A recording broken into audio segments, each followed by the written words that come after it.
Jamie, How you doing? I'm great. How are you? Doing good. Come on in. Let's do a quick, maybe not so quick, shop tour. All right. So this is Brook Tools and Woodworks. It started out as my hobby shop, and then when I switched to making tools full time, it became my workplace. There we go. So we'll start over here. This is the bench that I made. Basically, when I'm in the shop, you'll find me either at the lathe or over here. This is where I do all my finish work, literally and figuratively. So like on all my marking knives, actually all my handled knives have this little brass insert in the end. It's just a little decorative piece. It's your signature. It is my signature. So those get inserted here. The blades for the knives, all that stuff gets inserted right here. And then all my finishing. Well, that's not quite true. I've changed my process to I apply the shellac on my handles. I apply that while the blank is still on the lathe. I do it as a friction finish, and I have found that I get better results, more consistent results, and it's just more efficient than sitting here trying to rub shellac on a handle. For tools like my marking my marking gauges, my winding sticks, that's all hand rubbed. And while we're talking about it, I got to give a shout out to Glancy's number 1 oil. And the reason I am so happy about this is because this has been a game changer for me with my finishing. And the reason for that is it's a penetrating oil that really highlights the figure and the chatoyancy of the wood, if it's a figured wood. And it takes 1 coat.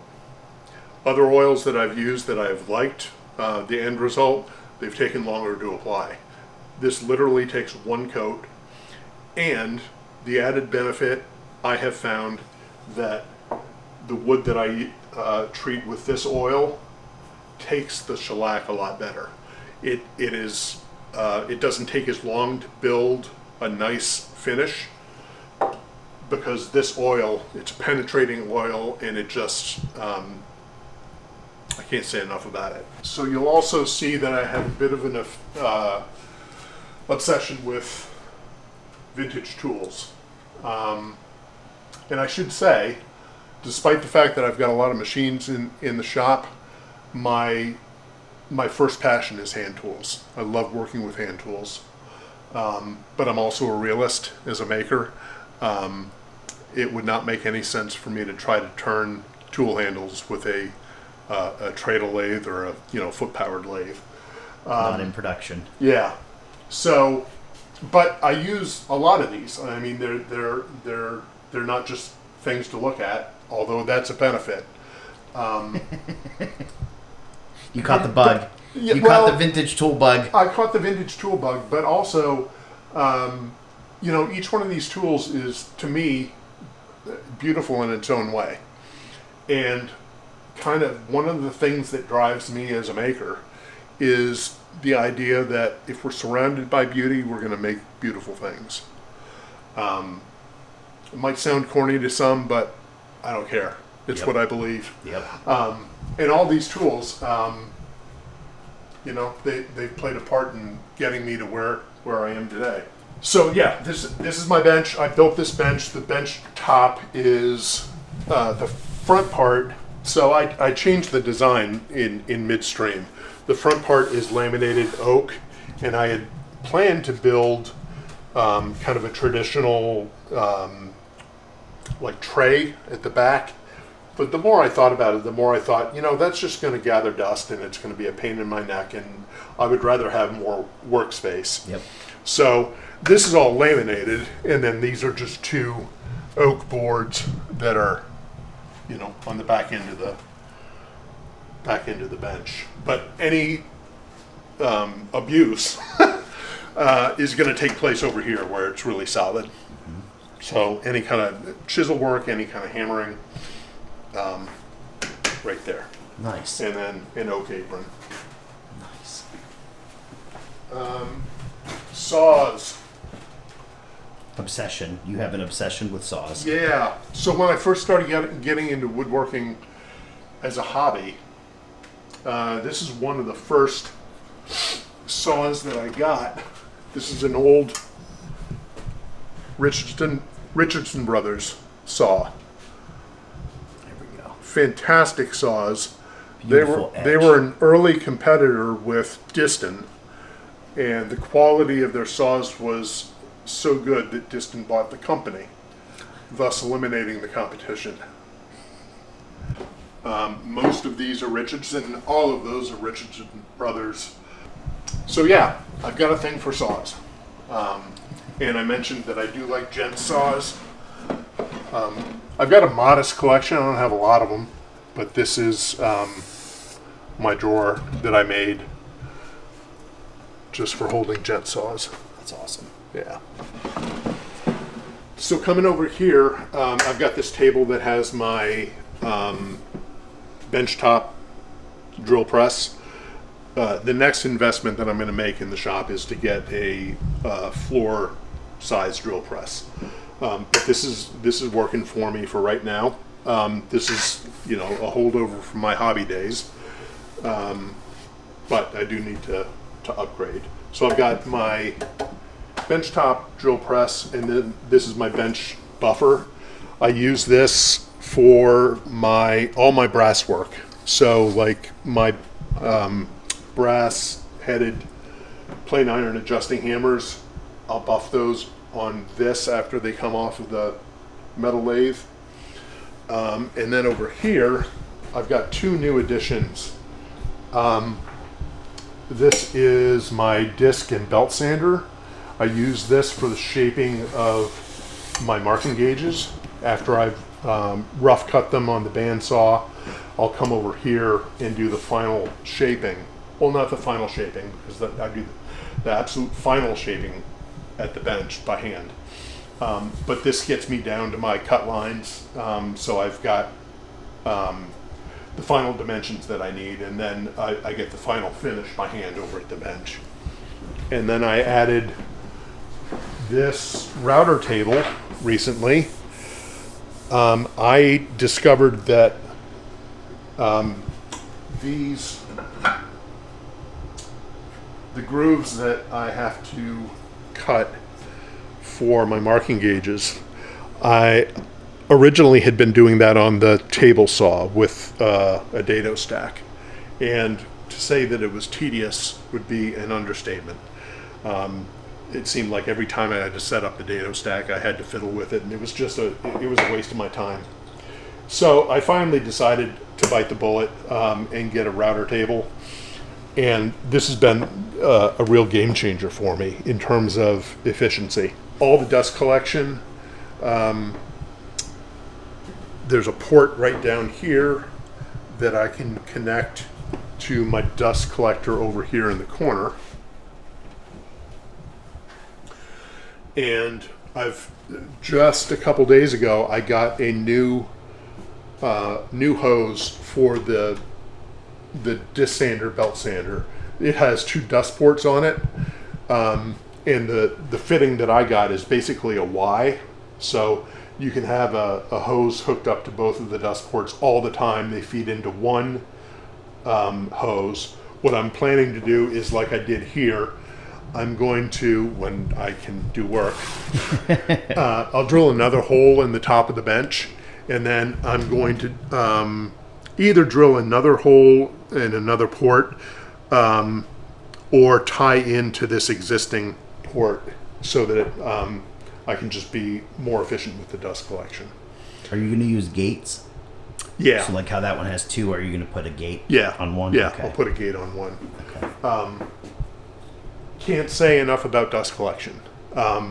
Particularly if you're working with exotic woods, some of them can be very, I guess toxic might be an overstatement, but they can do a lot of damage to your lungs. Even domestics, the fine dust that you would get from something like like a belt sander or disc sander, it's just bad news. I have developed an allergy to all of the true rosewoods. And I'm just going to go on a little bit of a spiel about dust collection because some of these woods are sensitizers. So like rosewoods are considered a sensitizer, meaning that if you develop an allergic reaction to that, it makes you more sensitive to other woods that are known to be allergens. So I take it very seriously. And that happened right after I bought some absolutely gorgeous Cortison Brazilian rosewood. Of course. So, but I'm not going to risk it. Yeah, you know, no. there are plenty of beautiful woods out there. And this entire table is built around this table saw, which right now is buried with product. What product is that? So these are all my marking gauges. Do we have a separate video? We do have a separate video where I go through each one of these. Perfect. Look at it. So this is an old Craftsman 113. You know, you can find them on Marketplace for $100. This came with our house. It was in our basement. That's awesome. And I took the wings off of it and I built the cabinet around it. And it works really great for me. I just recently redid the dust collection for it, and it has been an absolute game changer in terms of the cleanliness of the shop. This is where I spend a lot of time at my lathe. So I got into turning. I was an elementary school teacher, and for reasons I won't get into right now, I resigned from my post in 2022. And I didn't really know what I was going to do with myself. I had kind of a vague notion that I could make some money out of my wood shop, but I didn't know what I was going to, I really didn't know what I was going to do. Originally, I had an old belt-driven Delta wood lathe. It was good at the time, and it was really therapeutic for me to teach myself how to turn after leaving a career I'd been in for, over 10 years. And one thing led to another, and I just really took to it.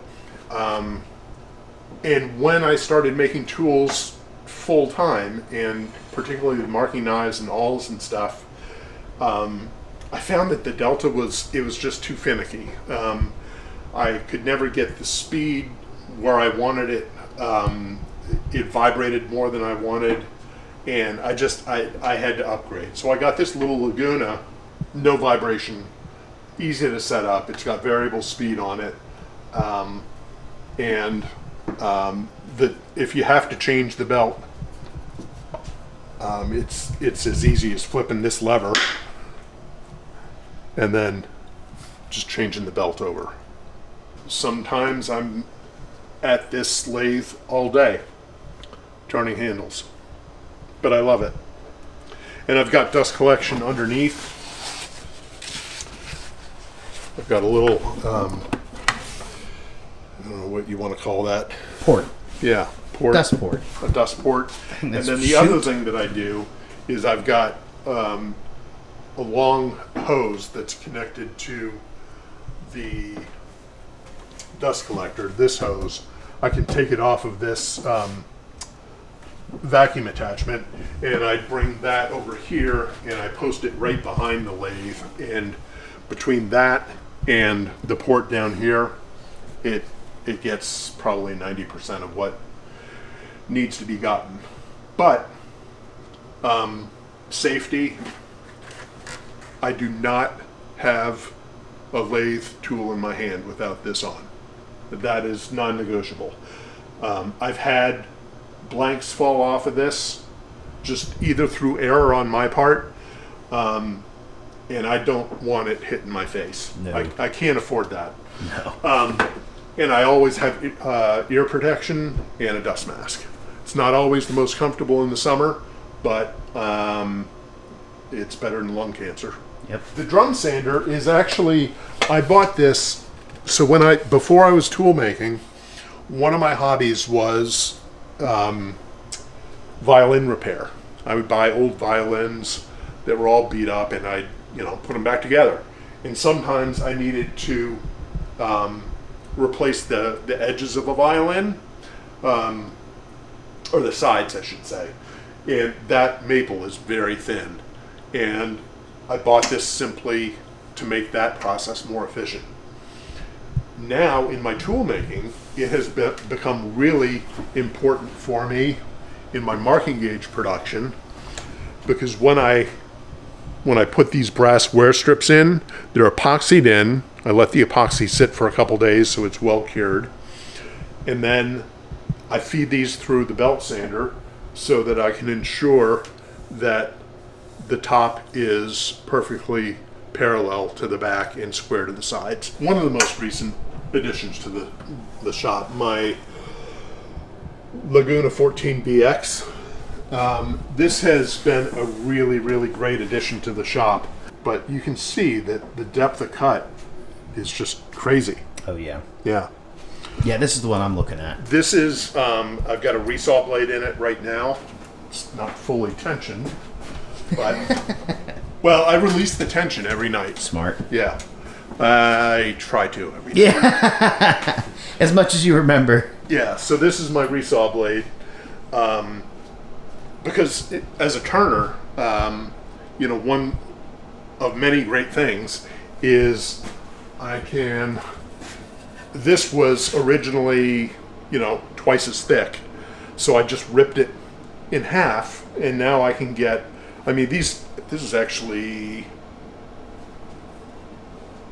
I think that's quarter sawn. So this could actually be, I could use this for winding sticks, or I can use it to make turning blanks. And also I have had the occasion to take just a raw log. I bought some apple wood, which is one of my new favorite woods. I don't have any logs in here right now. You can run the log through this, and before you know it, you've got blanks. It's like a mill. Yeah. That's awesome. Is that a Resaw King or a Timberwolf? This is a Resaw King. Nice. Do you like it? I do like it, and I have to say, I really like Timberwolf too. Those are the two blades that I use, and I have no complaints about them. Yep. Sharpening. So, I'm one of the oddballs. You got natural stones? Yeah. I didn't know you did that. Yeah. So I'm one of the oddballs that actually likes to sharpen tools. I love it, and I sit in this chair. This is my uncle's chair in his veterinary clinic in his office, and I got to fix this arm. But I sit here, and I've got my little routine. I've got this piece of pine that's just like my little workbench, and I do have a preference for oil stones. I think it's probably a throwback to the fact that that's what my grandfather used. It's what my uncle used, and it's just what I know. So I've got it down to a system. I know what progression of stones to use, and for me, it can be just therapeutic. Particularly if you've had a rocky day in the shop, sometimes it's nice to just sit here next to the air conditioning and just kind of zen out and sharpen. The most recent addition here is my metal lathe. I am not much of a machinist, and I only say that out of respect for real machinists, because I am completely self-taught. Some friends have given me some pointers, but I would really benefit from having a machinist come in and just stand next to me and help me to better learn. For me, for my brain, this is not as intuitive as the wood lathe. The wood lathe, I can see a shape, I can turn the shape. This one, just because of the nature of the tool, It requires a lot more planning, a lot more, thinking through the order of operations. And that's been good for me to really kind of slow down a little bit and think through the process. So I use my metal lathe primarily for two things: turning my brass plain iron adjusting hammers, and then you'll see right here I've got chucked up one of my knurled brass knobs. I didn't make these. I buy these stock. Again, efficiency. It makes more sense. It would cost more for me to make these, and it would cost more. It would make the price of the tool go up. But anyway, the finish that comes on these leaves a lot to be desired. It's pretty rough. So I put all of my knobs or screws into the lathe, and I polish them up. I start at 180 and go all the way up to 12,000. So this is an old Delta saw. You'll notice that it's labeled bandsaw. And the reason for that is this came out of a middle school shop up in northern Vermont, and I thought I would just leave that there in case I forget what I'm doing. But I leave this one set up with a thinner blade so that I can do tighter curves. It's a great saw. This center bench, this is where I used to do my violin work. But now it's turned into, I hesitate to say a catch-all, but I guess it kind of is a catch-all. Catch-all with purpose. Yeah, it's got a purpose. So I've got my machinist tools right here. So, when I'm at the metal lathe, if I need to pull out a new tool, they're right here. And then I'm going to pop over here, and you can see that if I'm doing work at my primary bench, I'm sitting here, I'm planing, and then I need to use the block plane for something. All my block planes are right over here. So this has turned into a really kind of a happy accident. All right, so I've seen your whole shop now. What's your like favorite part of your shop? Oh, Lord. The favorite part of my shop. Yep. I'm going to answer that in a little bit of a roundabout way. So my shop is like a 30-second walk from my house. So my workplace is just a walk away. And every morning when I open that door, I smell the wood. And I just immediately feel like I'm at home. I mean, this is my place. In terms of my favorite place to work, I mean, I love the wood lathe, and I love that process. But in terms of a place, I have to say it's probably right here at the bench. Because this is where all the final kind of finishing magic takes place. And also this is where I do all my shipping. I pack all my tools on this bench. I print all my labels on this bench. And that is actually one of my favorite processes, which sounds kind of silly, but when I wrap up these tools, I know that they're going to somebody's shop and my tools are going to help them make, and that feels really special to me. So I put a lot of time and care, not a lot, but I put a lot of care into how they're presented, and I make sure that they arrive safely. So this is where everything ends, and a lot of the in-between happens right here. And also, it's a bench that I made.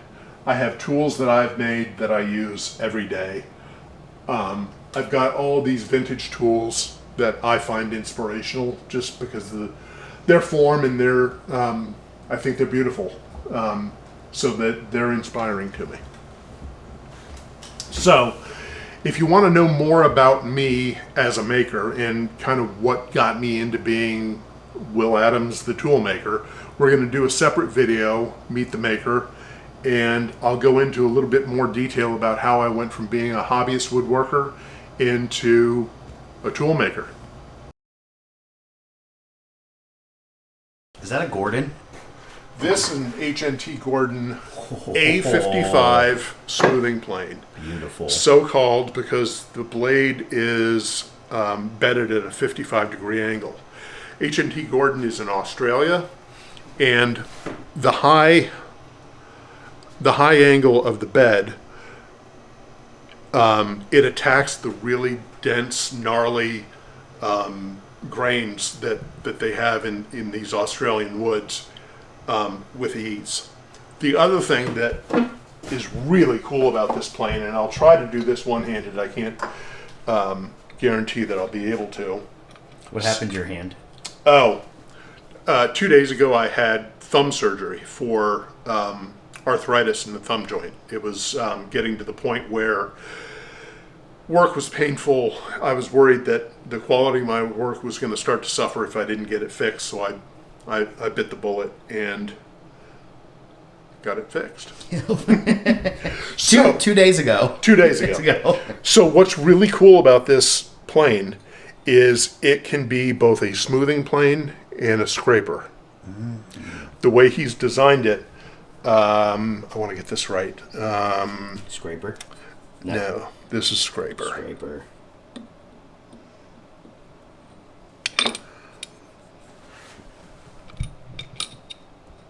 Does it go on the same pin or a different pin? It goes on the same pin. I just can't do it one-handed. That's okay. But anyway, We get it. It's a very, very versatile plane. Yeah, that's and awesome. There's, I've started working with Australian woods a lot because I think they're beautiful, and I think we need to be exposed to beautiful wood. They can be a bit of a challenge to work, but I have yet to find a wood that this plane cannot handle. It's awesome. an absolutely fantastic tool.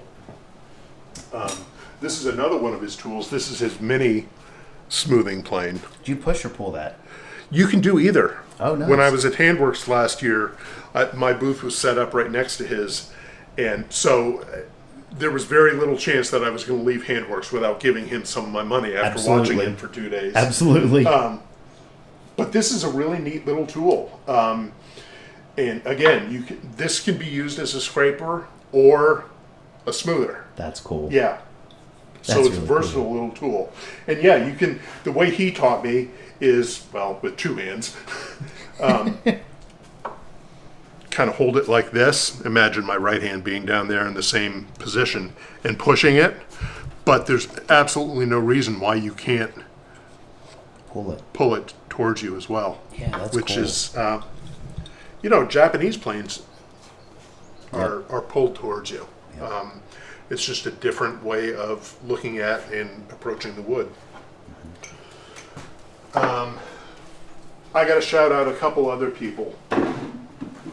David Corinth, he made a limited run of these 101 planes. So this is inspired by the Stanley 101, but it's got a bedrock style body. It looks like a gimmick, but it's not. I use this all the time. It's a great little smoothing plane. It's great for, look how that fits in your hand. Yep. I use it for chamfering. Yeah, I mean, it's really well made.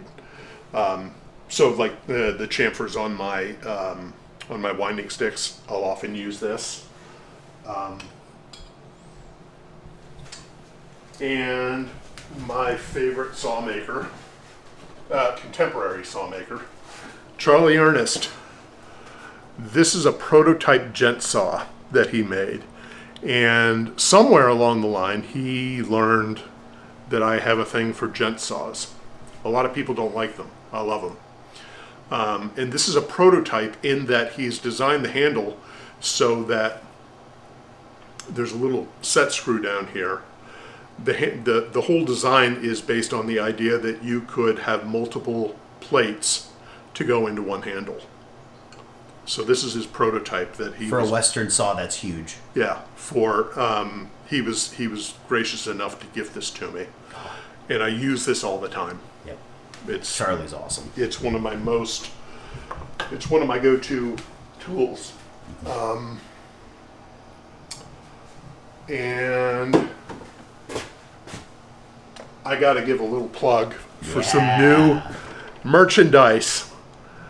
Who doesn't like That's awesome. a pint glass? That's awesome. Regardless of what your beverage of choice is at the end of the day. I just got this in today. This is the first one I've seen, and I love it. That's awesome. Yeah. He also has mugs. And, yeah, you got the 20-ounce tumbler. Yep. Most of these are Richardson. All of those are Richardson Brothers. But there are a couple of modern makers I've got to talk about. I've talked about Charlie Ernest, Spring Green Saws, phenomenal tool maker. The other contemporary saw that I'm most honored to have is this saw. It's what's called a legacy saw now, from Florup Tool Works. And the story behind this is after Eric passed away, there was still a lot of inventory in his shop, and one of his close friends, Corey Blumerick, helped with selling all of his tools and what have you. But there were a lot of saw parts left over. So this handle was shaped by Eric. I assume that the brass back was shaped by him, but it wasn't put together by him. And that's the way that you know that is there's this little bird here. And I know that is somehow representative of his daughter. I'm not sure exactly what the symbolism is, but that's one way to know that this is a legacy saw. My wife bought this for me for my birthday, and she arranged for Corey to have it engraved with my name and my birth date on it. There we go. Let me see the top of the handle, because he's got his initials on the top. This was done by Corey too. Yeah. Yeah. And it's just, it's an incredible tool. I have yet to find a wood that this will not attack with ease. And I can say the same thing about Charlie's saws. So we've talked about a couple of makers that I really like, and now I want to talk about a publication that I really, really like and appreciate. It's called We Are Makers, and this is published by a couple in Glasgow, Scotland, Jack and Kate Lenny, absolute legends. Their sole mission in life is to celebrate makers of all kinds. In this edition, we've got a bladesmith, we've got a tile maker, we've got a boot maker. It's just, for me, it's fascinating to read about other crafts, and they're from all over the world. One of the makers here is in Slovakia, one is in the Netherlands. And it's just, to me, it's fascinating to read about other makers. If you don't know about them, you got to check them out. I get nothing for giving this little shout out. I just really appreciate what they do, and the added benefit is they're great people. So check them out. We Are Makers. Good.